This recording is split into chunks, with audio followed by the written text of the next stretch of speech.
Now, something happened to me last week that I just believe it is for those of you who still can't bring yourself to believe that agents of the Roman Catholic Church are amongst us and without a doubt have gained control of key committees within the Seventh-day Adventist Church. Let me tell you what happened. Last week there was a barrage of emails going back and forth in the Bahamas, and I ended up on the mailing list and I got one of them. And of course, there had to have been 20, 30 of them, and none of them really caught my eye until one came around with the title about the Catholicization of the Seventh-day Adventist Church hymnal. Now, that really caught my eye, and I decided to open the email and read it. I don't know the identity of the scholar who published the document I'm holding in my hands, but he or she deserves a medal. But here is evidence, meticulously presented, proving that for almost 30 years, God's people have been singing out of a hymnal laced with Roman Catholicism. About the only thing missing is the Ave Maria. In this now not-so-new hymnal, introduced to the church in 1985, words were changed and concepts introduced that reflect Catholic thought from beginning to end. I am still stunned. I got baptized in 1972. We've been using this hymnal since 1985, and it hadn't dawned upon me. I hadn't seen all of the evidence that is presented in this document. I hadn't seen it, hadn't considered it. So I can't believe all of this has been under my nose for close to 30 years. Why am I just seeing this? Surely, beloved, this expose in my hands is one more attempt by God to open the eyes of his people as to the extent of the ongoing Roman Catholic invasion of his church. Now, this document starts with a listing of the use of the Bible in the back of the hymnal. And it points out that in the old church hymnal, the King James Version was the only version of the Bible used. In this new hymnal, it points out that there are 225 passages of Scripture in this new, and I still call it new hymnal, consisting of 135 response readings, 14 canticles and prayers, 36 calls to worship, 13 words of assurance, 14 offertory sentences, and 13 benedictions. In these, the King James Version, which was the Bible used in the old Adventist church hymnal, is now used less than 7% of the time, while the Jerusalem Bible, a Catholic Bible, which was never used in the old hymnal, is used more than twice as much. After showing us the change in Bible versions from the old hymnal to the new, the author goes on to give example after example of corrupted hymns. Let me read from this document and give you 4 examples. Hymn number 3, God himself is with us. Verse 2 of this hymn also elevates the Roman Catholic concept of Mary.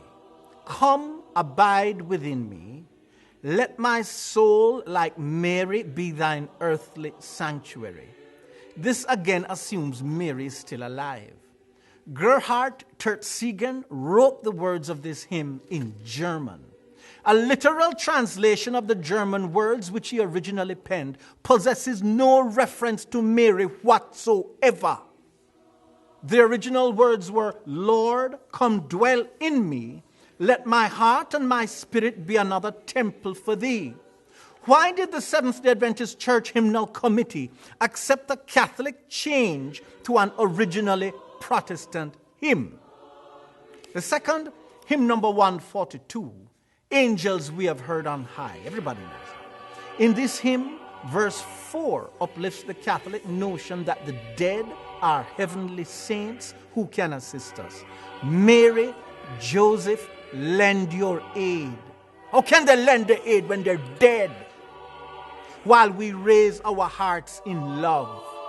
This is pure Catholicism.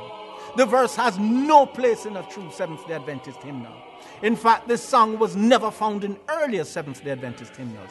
We shouldn't be invoking the aid of Mary. Third, hymn number 403, let us break bread together. Now, I spotted that, and others did, but I didn't know there were others. In this hymn, abject sun worship is promoted. It is probably the best known of the aberrant hymns. When I fall, on my knees with my face to the rising sun. S-U-N. O Lord, have mercy on me. This comes straight out of Babylonian paganism. Such sun worship was condemned by God in the days of the prophet Ezekiel. And the author quotes Ezekiel 8:16-18. And he brought me into the inner court of the Lord's house. And behold, at the door of the temple of the Lord, between the porch and the altar, were about 25 men with their backs toward the temple of the Lord and their faces toward the east.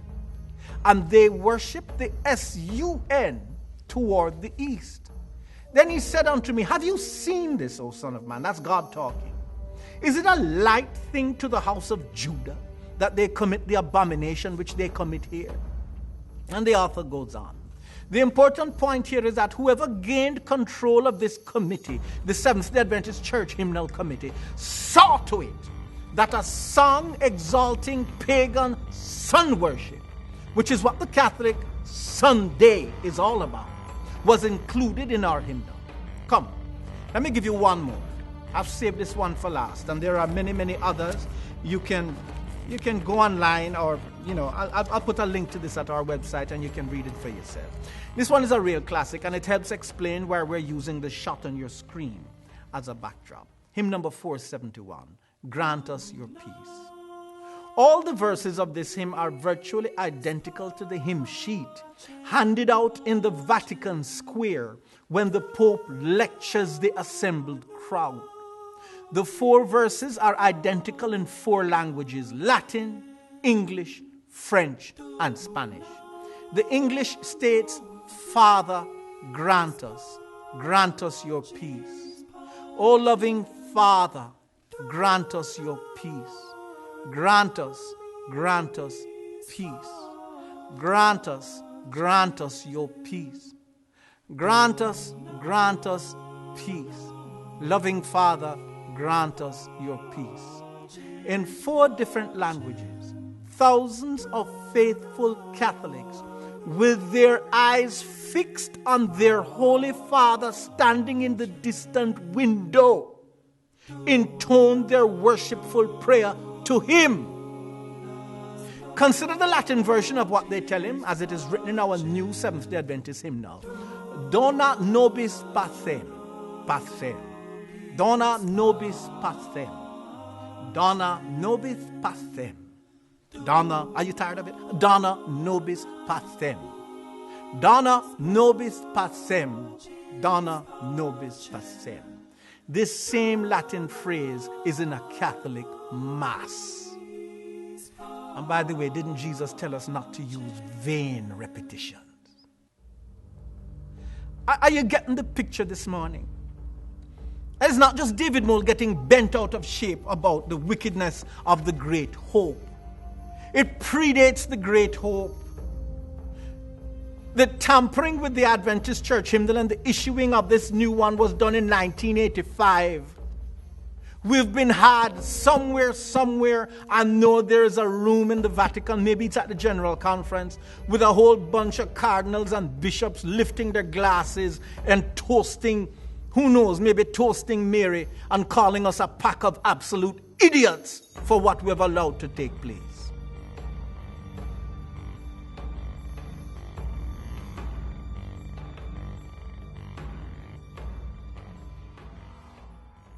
If you think being a watchman is easy, let me assure you it isn't. Recently over the phone, one person referred to me as a moving target. I know what she meant too. What she was saying is that the messages we preach are no lollipop messages. They can get you killed. What do you think those who gutted the great controversy are thinking right now? What do you think those who corrupted our church hymnal are thinking right now? They don't know how far our protest is going to go, and they know they've got to stop it before millions of eyes are opened and a wholesale revolution breaks out in God's church. Beloved, unless God steps in, some of us presenting these Latter-day messages are going to get killed. That's why I'm asking for partners now, while the blood is still warm in my veins and I can preach more messages like the one you just heard. Click here and partner with us. with a monthly or a one-time gift, and we'll be grateful for as long as God gives us life. May God richly bless you.